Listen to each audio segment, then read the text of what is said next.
You sold your first few AI agents, you proved the model works, but now you're stuck. Are you grinding away on endless custom builds for every new client?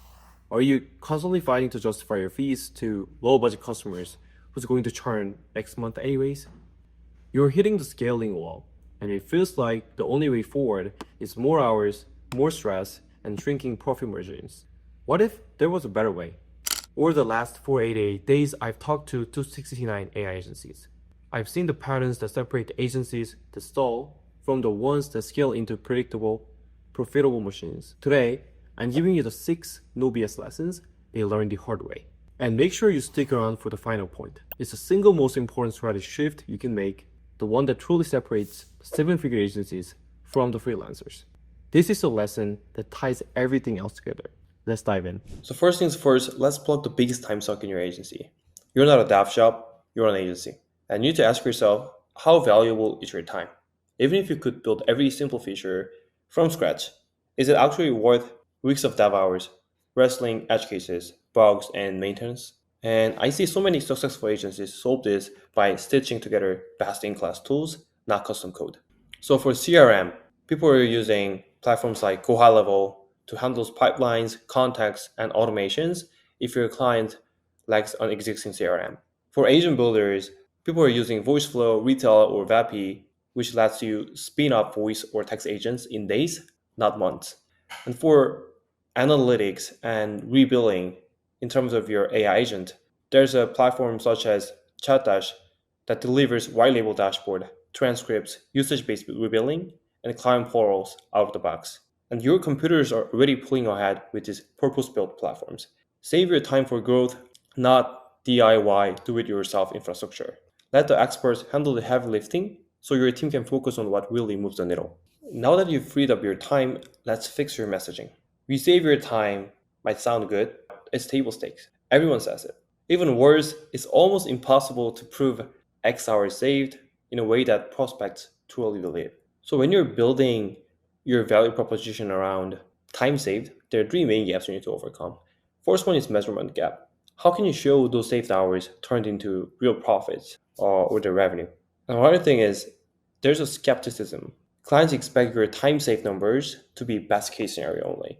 Lastly, it's low leverage. Even 10 hours of reclaimed work might only generate $300 to $500 in extra income, not enough to justify your fee. By contrast, booked meetings, closed deals, and pipeline value are crystal clear. For example, our agent drove 17 new appointments last week. That's 17 concrete opportunities. Another example might be we added 25 qualified demos per month, each valued at 20K annual contract value. And that's 500K in pipeline. So again, why revenue metrics win? Because it gives you immediate credibility. Dollars on the table with hypothetical hours saved. And it's very easy to verify. Clients can watch their pipeline grow in real time. And also, it's just a stronger value proposition. It's a stronger pitch power. When your fee is tied to profit or their top line revenue, objections vanish.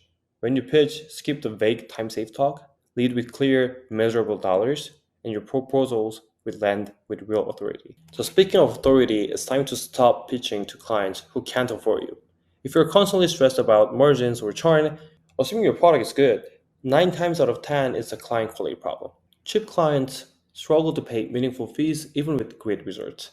For example, a nail salon with average ticket of $100 to $300 cannot justify your 1.5K lead generation bot for 40 qualified leads. Their revenue base is just too small to absorb your fee. On the other hand, a real estate agency with 1 million plus in annual revenue and 3 to 5K average commissions will happily pay 2K per month for the exact same lead gen agent because it's one extra cost deal covers your fee many times over. And I think it's really interesting to see selling better customer principle really applies to any kind of business model. Take Chatdash, my SaaS business, as an example. We used to target all AI agencies, including beginners. After narrowing our ICP to agencies that have already sold an AI agent and want to scale, and updating our landing pages, YouTube messaging, and adding qualification questions upfront, we saw 37.5% increase in new paying customers, while 25.5% decrease in total free trial signups. Fewer leads, but far higher quality. And our absolute number of customers keeps climbing while our churn goes down. Now we know that qualification process is really, really important. But how to qualify? It's really simple. When you book a demo, ask two simple questions. First, annual revenue, is it 1 million plus? Second, average ticket size, is it 3 to 5K per sale?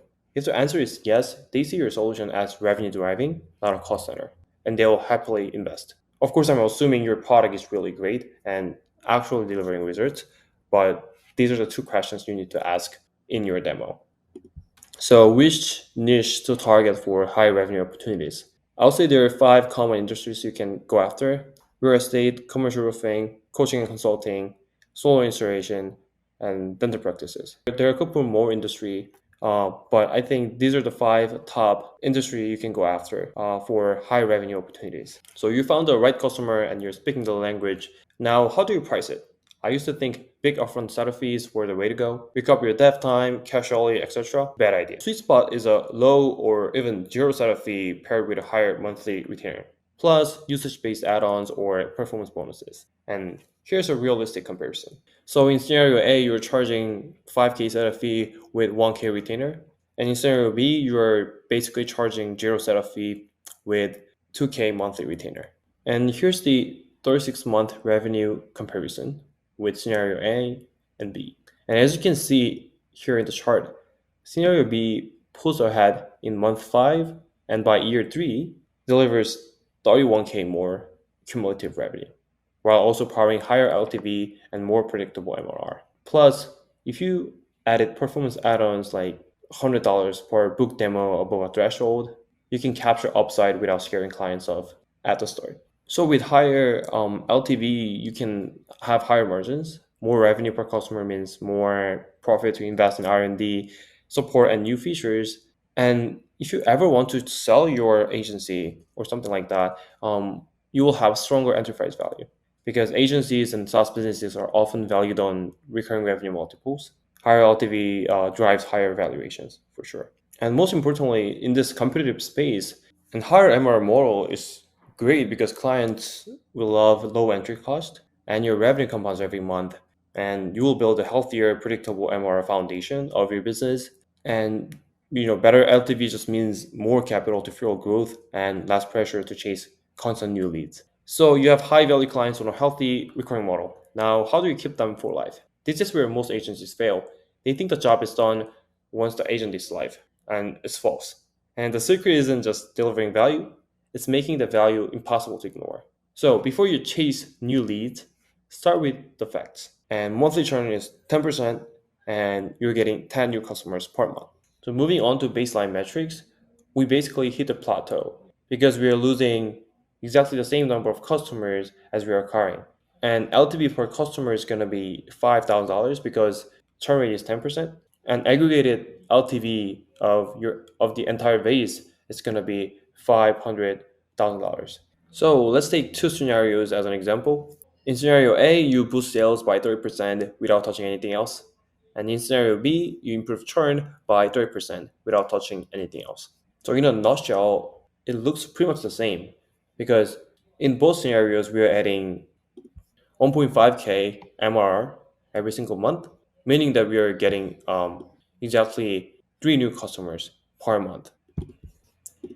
Even though both scenarios are adding exactly the same net new MRR every single month, but only scenario B also gives over $2,000 extra LTV per customer. And it also gives over $200,000 of one-time value across your existing 100 customers. Plus, every new customer you sign in scenario B brings that extra over $2,000 LTV uplift, compounding your lifetime revenue as your base grows. So for those who don't know already about customer lifetime value estimates the total revenue you can expect from one customer over the entire time they stay with you. So you can get an LTV simply by taking average revenue per customer per month divided by monthly churn rate. So in plain terms, charging $500 per month with a 10% churn rate means each customer is worth about $5,000 in revenue over their lifetime. And improving churn to 7% raises LTV to around $7,000, or $2,000 gain per customer without signing anyone new. So why retention wins over improving sales? First, there's the compounding impact. Retention gains multiply across your entire base. And second, there's a higher leverage. And third, it's probably less effort. You just need to optimize existing relationships without chasing endless new leads. Now, you know how important it is to lower your churn rate than your sales motion.